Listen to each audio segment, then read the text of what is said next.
Itulah sebabnya dalam Al-Quran selalu Allah tanya kita, diulang-ulang dalam surah Ar-Rahman, fabi ayyi ala'i rabbikuma tukatsiban.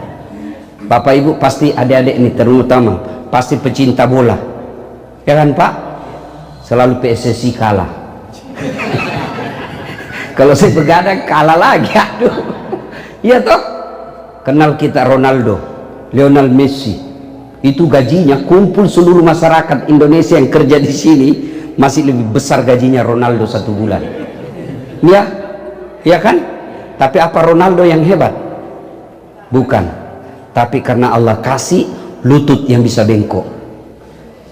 Mana bisa biar dia punya teknik, skill, kemampuan, tapi lututnya tidak bisa bengkok. Mana bisa dia main bola begini? Ya kan? Allah Karim. Makanya Allah selalu kalau ada orang suka mengeluh, dengar ini kesehatan yang Allah kasih kita.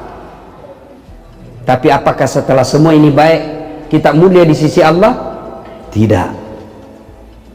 Ada manusia namanya Fir'aun, kaya, raja Bu, kekayaannya sampai sekarang masih dikejar di Mesir, masih dicari, tertimbun di tanah Mesir. Kaya sekali, pasukannya gagah perkasa, cakep, tinggi, besar menurut film yang saya lihat ya, digambarkan tinggi, besar, putih, bersih, tapi tidak punya iman. Allah hinakan itu Fir'aun, dilaknat oleh Allah. Laknat Allah bagi Fir'aun ditulis dalam Quran, haram masuk surga. Kalau kita Pak masih 50-50, ada harapan masuk surga, ada harapan masuk neraka. Kalau Fir'aun sudah ditulis haram masuk surga. Kenapa? Tidak punya iman. Cukup sampai di situ laknat Allah? Tidak. Allah hina Fir'aun sampai detik ini. Tidak ada warga muslim di New York ini yang mau kasih nama anaknya Fir'aun. Bapak mau kasih nama anak Fir'aun? Nah, saya kasih ke Fir'aun, elektabilitasnya paling tinggi nih, populer, raja, bangsawan, mau? Jangankan kasih nama Pak, kita aja disebut Fir'aun marah. Begitu hinanya Fir'aun. Sebaliknya, ada orang tidak ada nilai di depan manusia, namanya budak. Budak itu beda dengan pembantu. Kalau pembantu buruh, dia kerja, ada gajinya. Budak hak milik. Bapak tahu namanya hak milik? Hak milik punya kita, namanya hak milik. Saya punya, saya mau banting, mau jual, mau bakar, terserah, namanya hak milik. Itulah masyita, tukang sisirnya Fir'aun, tapi punya iman. Allah muliakan. Nah ibu bapak saudara-saudara sekalian, sengaja saya sampaikan ini, pelihara iman. Pelihara iman. Saya yakin Bapak Ibu sekalian di sini masih aman imannya. Generasi pertama Bapak nanti gimana? Generasi kedua nanti gimana? Kami yang ada di Indonesia, insya Allah akidah kami kuat. Paling juga bisa setat kalau dia menikah beda agama, lambat laun dia tinggal. Tapi di sini kalau tidak kuat iman, lingkungan akan mempengaruhi kita. Akhirnya lambat laun anak kita tinggalkan agama. Demi Allah, kurang apa kayanya Fir'aun, kurang apa popularitasnya Fir'aun, tapi karena tidak punya iman, tidak ada nilainya di hadapan Allah. Kasihan kita merantau jauh-jauh dari Indonesia, meninggalkan leluhur kita, meninggalkan tanah air kita, sampai ke sini. Saya yakin tidak ada yang gajinya satu bulan $1 juta di sini. Tak ada. Tidak ada yang gajinya sampai di sini satu bulan $500.000. Tidak ada. Lalu kenapa akidah kita tidak jaga baik-baik? Mau kemana Pak? Mau kemana? Berapa umur Bapak sekarang? Ini terus. Muka sakaratul maut Pak. Mau kemana Pak? Mau kemana? Ayo. 75. Saya tidak yakin Bapak masih dikasih 25 tahun. 100 tahun mulai pikun kita Pak. Jimmy Carter meninggal hari ini kemarin, 100 tahun pas umurnya. Coba. Kerjaan saya di Makassar hampir tiap malam takziah. Samsi Ali pun tadi mengatakan, beliau katakan begitu. Mumpun saya ingat, terima kasih Ibu Samsi Ali, nyonya yang mempersembahkan coto versi New York. Nah, sudah viral di Makassar. Masya Allah, saya di sini dikasih roti terus roti. Saya bilang ini perut bugis sini Pak. Kok kasih saya roti satu baskom, nggak goyang perutku. Ketemu coto tadi, waduh 4 kali saya nambah. Allah karim. Pak, saya tidak main-main. Kita serius ini menjaga akidah kita. Mau kemana? Saya takziah hampir tiap malam di Makassar. Tapi yang meninggal, kalau dulu orang masih takziah, berapa meninggalnya? 70 tahun. Berapa? 80 tahun. Sekarang cari sebangsa kita yang 90 tahun. Paling tua 70, 80. Berapa umur kita sekarang?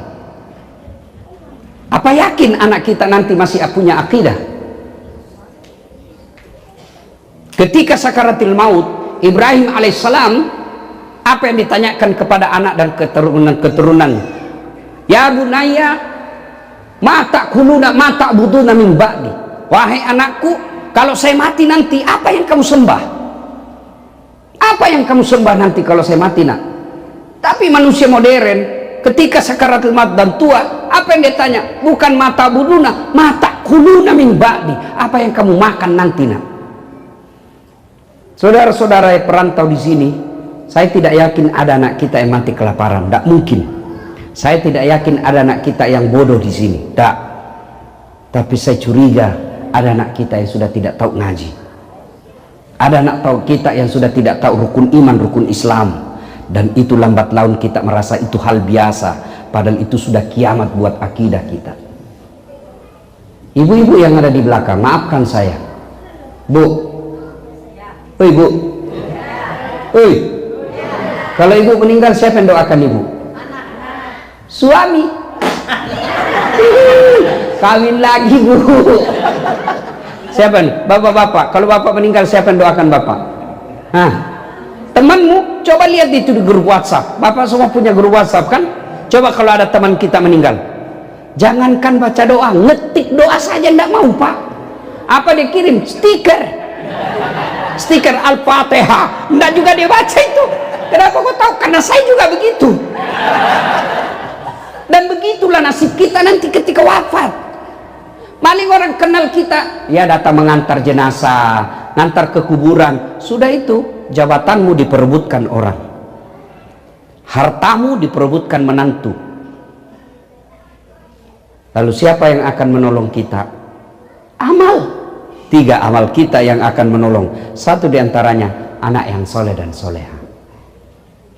Saya kemarin malam diceritakan Pak Toha dari bandara. Ada orang meninggal, sudah puluhan tahun di Indonesia, di sini tinggal.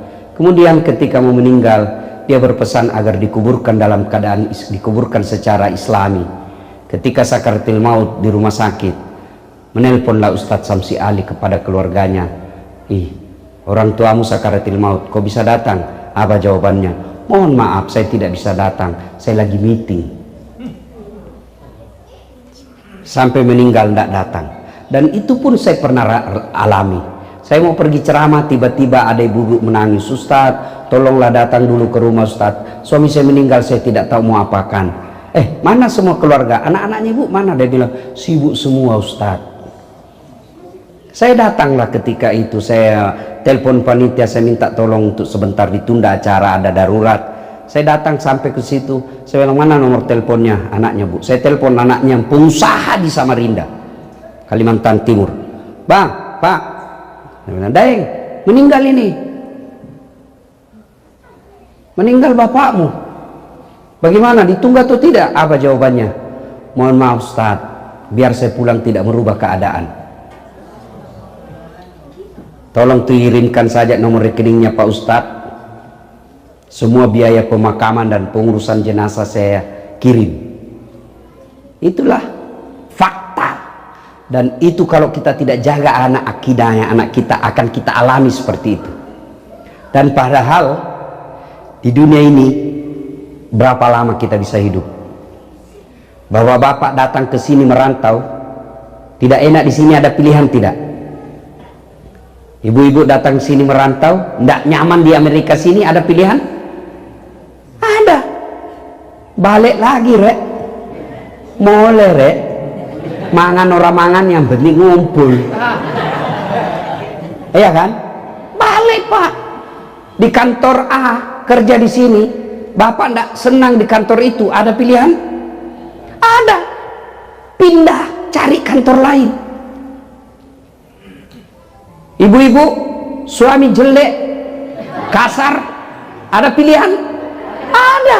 Pulangkan saja aku pada ibuku atau ayahku. Ada pilihan. Bapak-bapak, istrimu jelek, kasar, suka ngomel, periksa HP aja kerjanya, malas masak, ngomel aja kerjanya, ada pilihan?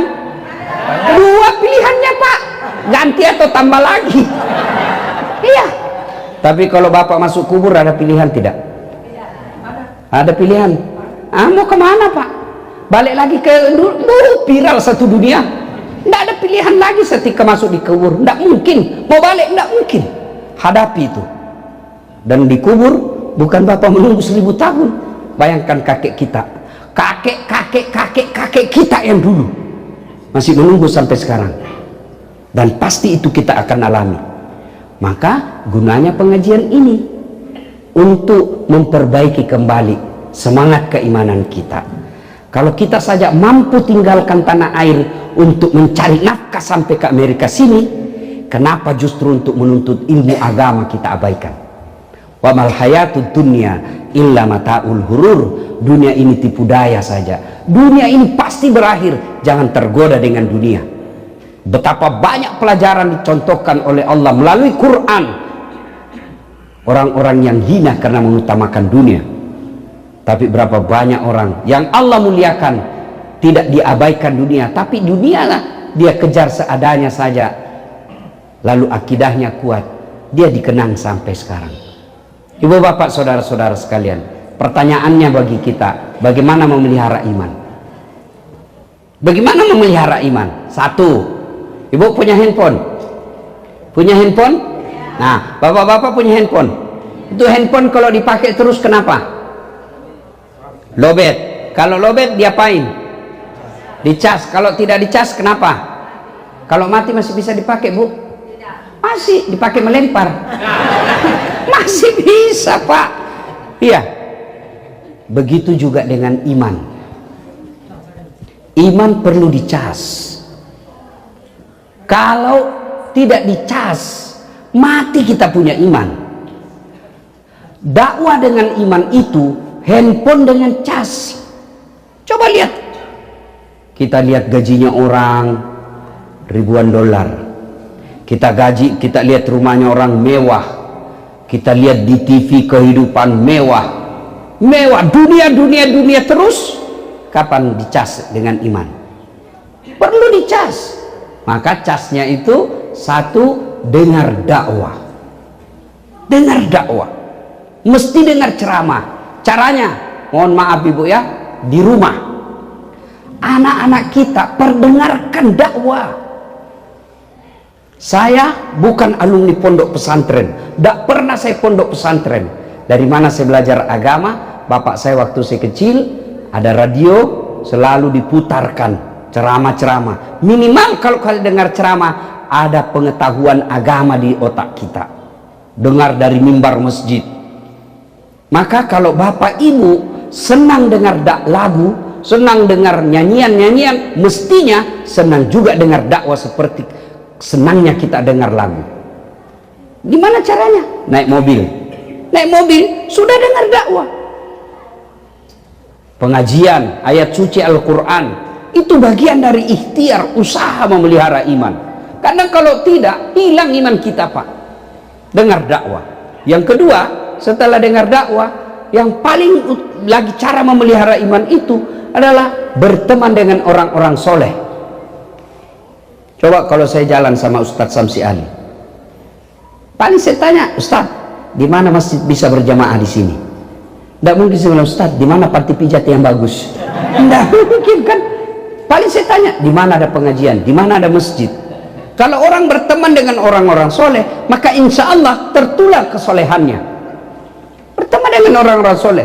Nabi mengilustrasikan orang berteman dengan orang-orang soleh itu, mengilustrasikan kalau kau bersahabat dengan penjual parfum, kalau kau tidak dapat parfumnya, kau dapat bau harumnya. Iya kan? Kalau kau berteman dengan pandai besi, kalau kau tidak dapat apinya, kau dapat bara panasnya. Maka ibu-ibu, hati-hati milih teman. Siapa teman ibu bergaul? Kalau teman ibu bergaul tukang gosip, lambat laun ibu akan tertular tukang gosip. Minimal membenarkan. Katanya iya. Masa? Itu minimal itu. Bapak-bapak kalau berteman orang-orang peselingkuh, bapak lambat laun diajari. Caranya gampang supaya tidak ditahu istri. Itu lambat laun. Tapi kalau bapak berteman dengan orang-orang soleh, maka dia akan menularkan kesolehannya. Yang ketiga, cara memelihara iman, jangan mengunjungi tempat-tempat yang diyakini banyak maksiat di situ. Kalau bapak tahu, ini dosa saja di dalamnya ini, sementara imannya bapak gampang goyang, jangan coba-coba. Waktu saya kuliah, kos-kosan orang kuliah, saya tanya teman, selalu dia bawa cewek ke kos-kosannya. Kenapa kau bawa cewek ke kos-kosan? Dia bilang, saya uji iman saya, Ustaz. Terus saya selalu ya, jangan berkunjung ke tempat-tempat maksiat. Yang keempat, cara memelihara iman, kalau bisa Pak, pakai simbol-simbol keislaman kita. Ya. Nah, saya tidak tahu kalau di sini, kalau di Indonesia seperti saya kemana-mana pakai gini Pak, aman. Nggak mungkin saya masuk ke panti pijat begini Pak, nggak mungkin. Atau masuk ke karaoke, Ustadz beleng-beleng ini. Iya kan? Jadi pakaian ini bisa mengamankan kita. Saya kalau pakai begini Pak, biasa kalau jalan di tempat umum saya jaim. Iya Pak, jaga image. Biasa kalau ada cewek lewat seksi cantik, nggak mungkin saya begini Pak. Iya, kenapa? Pakaian ini, pakaian orang Islam itu seperti ini. Maka ibu-ibu kalau suami mau aman, suruh pakai gamis. Dan bilang ibu udah Makassar, saya sudah suruh pakai gamis Ustaz, dia ganti di mobilnya. Nah, berarti karakternya memang sudah begitu.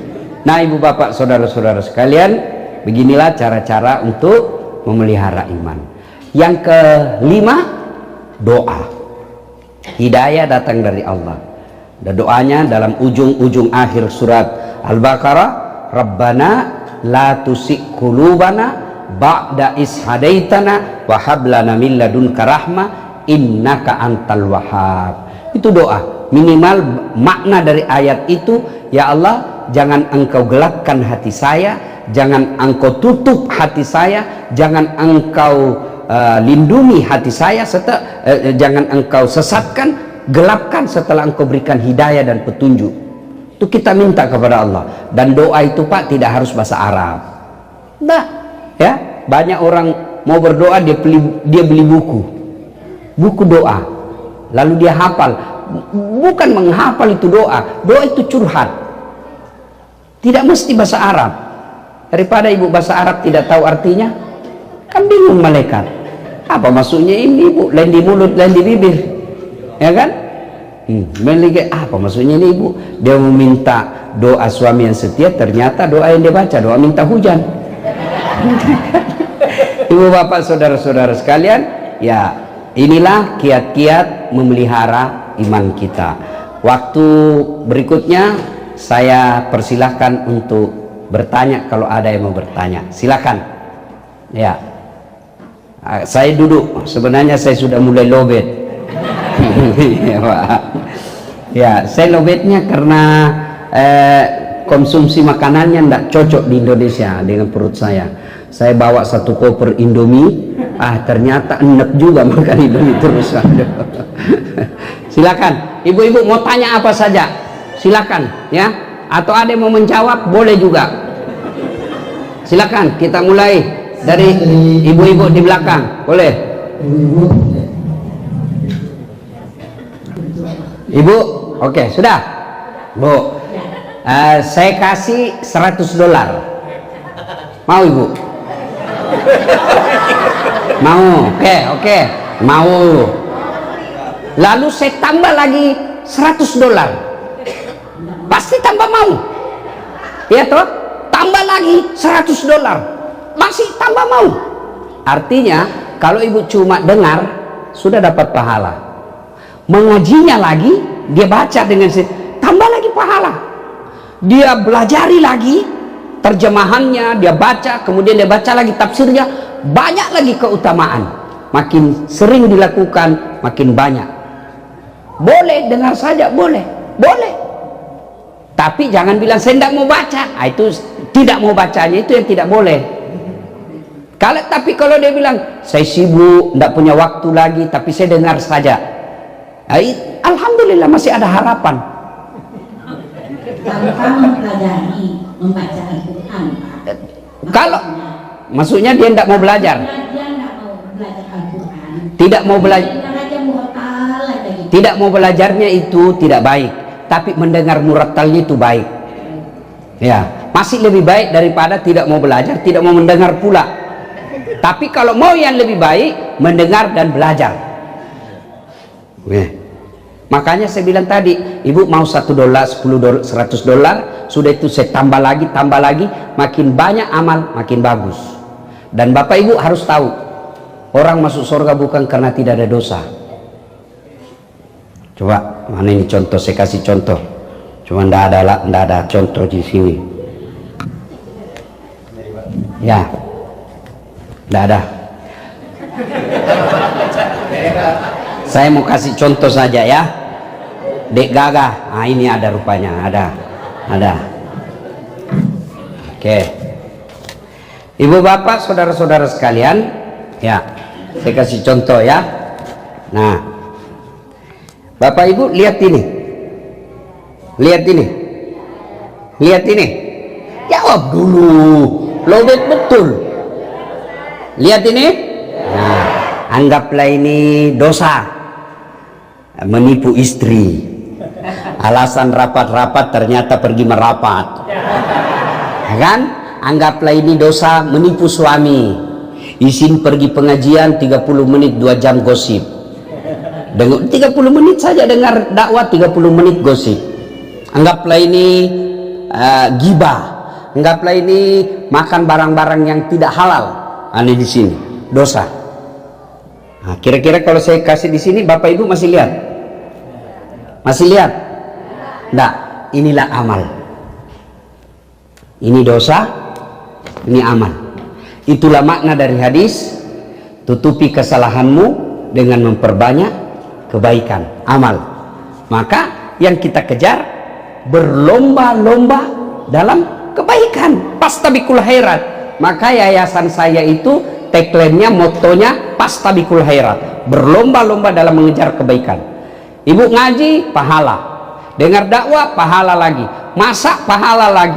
Masak sambil dengar dakwah, pahala lagi. Masak sambil dengar ceramah, pahala lagi. Makin banyak pahala, akhirnya dosa timbang, kurang.